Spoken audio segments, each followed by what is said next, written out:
welcome back to KAMMA. I'm Khalil Deal. I'm Andio. And we are KAMMA, about to talk about UFC Abu Dhabi. We got the final predictions for the prelims here. This is going to be an amazing card with Corey Sandhagen versus Umar Nurmagomedov.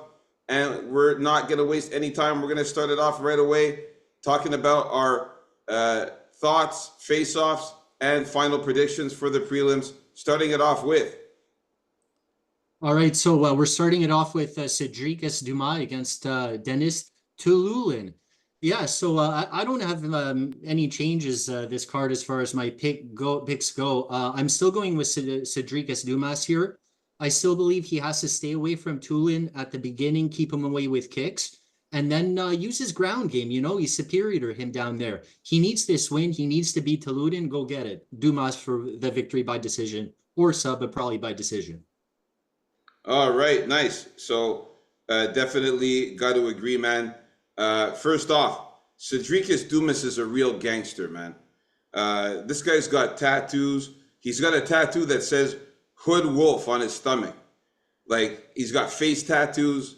Like, this guy's a real gangster. He's ripped. He's in incredible shape. Dennis also looks in great shape. Denis Tululin looks in great shape as well. And he's also built and he's also ripped.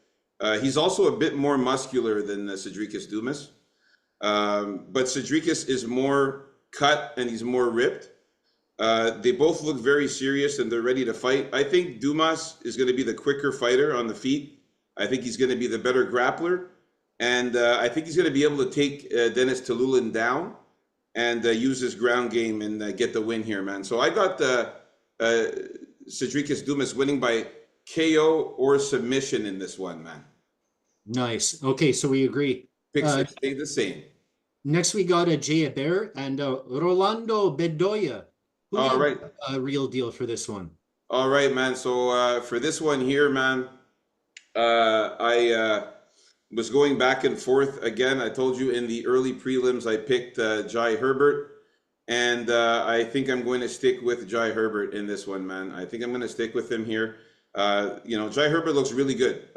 He's ripped. He's in great shape. He's also taller than Rolando, which I'm happy to see. Look at Bedoya here blowing him a kiss. Yeah, I don't know what that was. That's hey, sometimes kindness is a different strategy. You know, kill him with kindness, kill him with love. Yeah, Jai Herbert's also taller and a little bit more muscular than Rolando Bedoya. Rolando's also in good shape, though. He's pretty ripped as well. He started talking shit to Jai Herbert. I don't know what he was saying, whatever he was doing with his mouth there, blowing kisses or whatever the fuck he was doing. But he started talking some shit. But Jai Herbert didn't even flinch. He just gave him a sarcastic smirk like you see right there. He kind of nodded at the end there, and like he didn't even care what the fuck Rolando was saying. So I like Jai Herbert, man. He's the taller guy. He's in great shape. I think he's going to get the win here, but it's going to be a close decision, I believe. But I got Jai Herbert to win this one by decision in this one here. All right. What about you? What you got? Oh yeah. I'm sorry. My pick is Jai Herbert. Also, I think his length is going to play to his advantage here. He's going to use it well. I don't expect anything crazy here. I expect Bedoya to try and plow forward and take a lot of shots. And I predict Jai Herbert to win on points. Give me Herbert by decision. All right, we're in agreement with the two fights in the prelims so far. Let's move on up to the next fight. We got. Oh yeah, so here we got Victoria Dudakova and Sam, the Salmonator Hughes. You know who I'm going with here. I don't think Victoria Dudakova is proven enough. I think Sam Hughes is going to be her first real test in the UFC after that. Those two really not impressive performances against tiny Jinyu Fry, where she was a weight bully and bullied her around, and that first fight where the girl twisted her knee before they even made contact. Right, so this is going to be her first test. I expect the Salmonator. I don't even know if it's Salmonator, but look, she's going to provide a good tough fight for Dudakova. I just don't like the price tag. I'm going to go with the underdog Sam Hughes, and I expect a decision victory. But it could be a robbery, and it could be super close. Yeah, definitely not agreeing with you in this one here. I gotta say that hands down, Victoria Dudikova is in better shape. She's in great shape. She's bigger than Sam Hughes. Uh, Hands down better. No, he's not in bad shape. Usually fine. no, she's Hughes is not in bad shape, but I just find that Dudikova is bigger than Sam Hughes. She's more muscular than Sam Hughes, and she's actually slightly taller than Sam Hughes, which is great to see. You can't really see a good picture of her body here because of the flag and the angle of the picture here, but she is slightly taller. Let's not forget she's way hotter than Sam Hughes. I gotta add that in there. Sam is not the greatest looking. Not a beauty. It's not a beauty pageant. I know, I know. Sam Hughes is also in great shape. She's more ripped, but mainly because she's skinnier than Dudikova.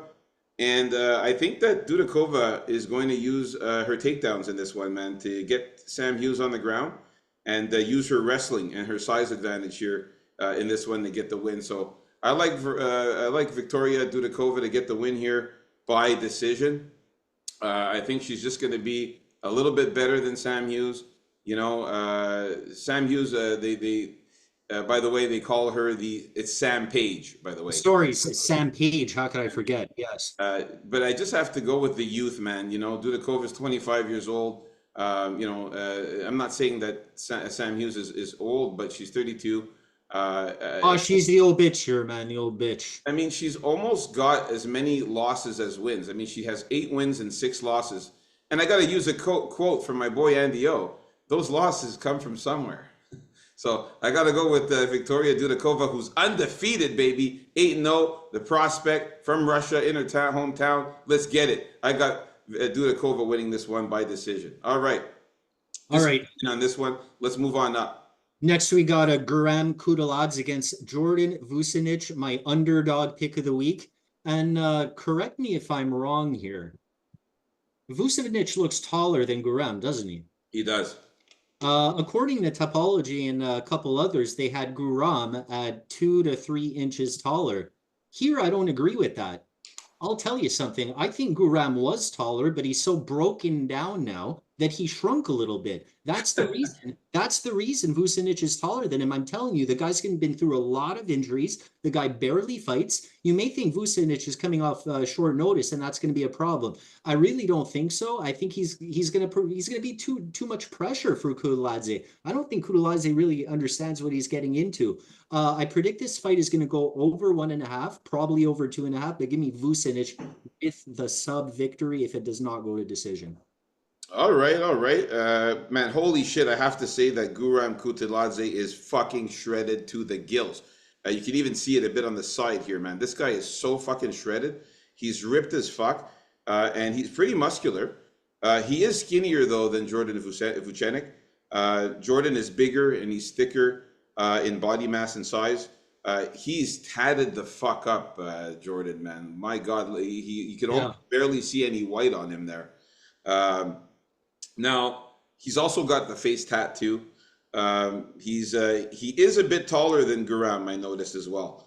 They both look serious, man. They're ready to fight. Guram looks very, very serious, almost angry even. I think Guram's still going to get the win here if he doesn't get submitted and he uses his wrestling. If Guram uses his wrestling and his experience advantage in this one, he could beat Jordan. But he has to be careful for the submissions because Jordan is a submission specialist. For him to win, he's going to have to keep it on the feet, I think, man, because Vucevic will mop him up all day on the ground. So but the thing is, I will agree that Jordan Vucenic, has better jiu-jitsu, but the wrestling is on Guram's side. We've seen Guram wrestle very well in other fights. So I got Guram winning this one by decision in this one. I don't think he's knocking out Vucenic, but I think he'll win by decision, just getting more ground time and control time by more takedowns, and I think landing a bit more shots, whereas Vucenic might try to go for submissions a bit too much in this one and not land as much. So it's going to be a good fight. To see what happens, but we are in disagreement here. I got Guram. All right, moving on up the card. Next, we got here Shamil Gaziev versus Dontel Mays. Now, Jesus, man, Dontel Mays. Dontel Mays is slow as fuck, man. Like, the fucking guy could barely walk to the fucking podium, man. He was looking sluggish and lazy, just dragging his feet to the fucking face-offs. He's a big dude though, man, and he's very muscular. Shamil Gaziev looks really good, man. He actually used to be a fat slob. Now he actually lost some weight. I still think he looks like a long retired ex water polo player. Yeah, but he used to be even worse looking than this. He actually lost weight. Looks actually much better now, which is good to see. Both these guys are big dudes, but yeah, Gaziev looks a lot leaner. I think Gaziev can use his grappling and wrestling and his ground game to get the win here, man. He just needs to avoid those looping wide hooks and those big shot punches. Which he should be able to do. Yeah, I think he will be faster also than Dontel Mays. As you can see, the guy could barely walk to the fucking podium. If Gaziev moves around quicker in there, I think he'll be able to land some hard shots, and I think he is the harder puncher, and he's going to be much faster than that sloth of Dontel Mays there. So my pick is going to be Shamil Gaziev to get the win here, and I think he finishes Dontel Mays by. I got him winning by KO or submission in this one. He should be able to catch him off balance at some point and get the ground game going. I think he assures himself a victory if he really forces the ground game on Dontel Mays. So anyway, and he played water polo, so that's the biggest reason. Not going to spend too much time on this one. Give me Gaziev by knockout. All right, nice, an agreement here. Let's move on up the card to the next fight. All right, so next one here, we got Mohamed Yahya against Cowie Fernandez. Yeah, I expect Cowie Fernandez to win this fight, probably unanimously on the scorecards. I feel it's probably going to go to decision. I think the odds are too wide, but I still don't feel Yahya is worth a sprinkle, so I'm going to go with Cowie Fernandez with the better overall game. Yeah, man, not much to say here. Both of these guys are pretty much in the same shape. Cowie Fernandez is slightly taller. I think he's going to be the better fighter. If it goes to decision, though, the Abu Dhabi robbery is very possible. So, the home favorite, Yahya, coming out there with the United Arab Emirates flag. The crowd was cheering for him. So I really don't want this fight to go to decision. I need Fernandez here to really fucking show that he is unanimously winning the fight. He will. He's going to have to really get way more strikes landed, crazy leg kicks, put some damage on Yahya. Because like I said, if it goes to decisions, I could smell a dirty robbery up here in Abu Dhabi. So I say, well, aside from that, I say if Cal can't beat Yahya here, kick him out. Yeah, there's a problem. Exactly. I got Cowie Fernandez winning this one by KO or decision. All right. So we are in agreement with Cowie Fernandez. Moving on up the card to the main event of the prelims. We got here, Ndio. Mirzakhanov against Alonzo Menefield. Yeah, here I will be going with Mirzakhanov. I feel his punches are going to be straighter, more on target, and probably harder than Menefield. Menefield hits like a bus, but he's so telegraphed and wide and just makes a lot of boneheaded decisions in there, man. I just can't go against Menefield in the undefeated against the undefeated Mirzakhanov. And I know that Menefield isn't like the biggest or tallest guy for the weight class, but I was surprised that Mirzakhanov's a little bigger than him overall and a tad taller. I don't know about you. Yeah, Alonzo's a physical specimen, man. He's big, he's ripped, he's muscular. I think he's taller than Mirzakhanov, actually, if you look carefully there. Either way, I don't think it's a major factor in the fight, the height difference. Yeah. I mean, Mirzakhanov looks flabby. He's not in the greatest of shape, but it doesn't really matter because as we saw a few weeks ago, Mohammed Usman was ripped as fuck and looked in better shape than Thomas Peterson, and he still lost. It's not always the muscles; it's the game. So, like I said, who's to say that won't happen here? Mirzakhanov is not as in good shape as Menefield, but he hits harder. And he looks very serious, man. He looks very, very serious and wants to win this. I think he hits harder, and he's strong, man. He's thick and strong. That's it. Alonzo's chin is very, very, fragile and questionable. So, You know, we've seen Menifield get knocked out, so I think Mirzakhanov can get the win here by KO or decision. I think he'll be putting out more output in this one.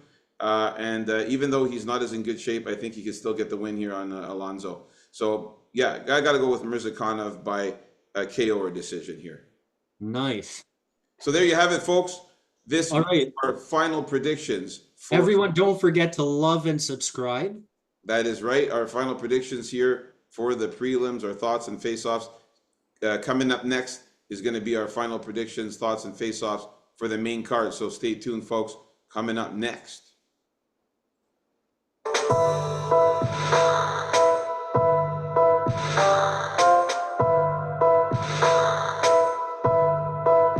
Peace out, folks.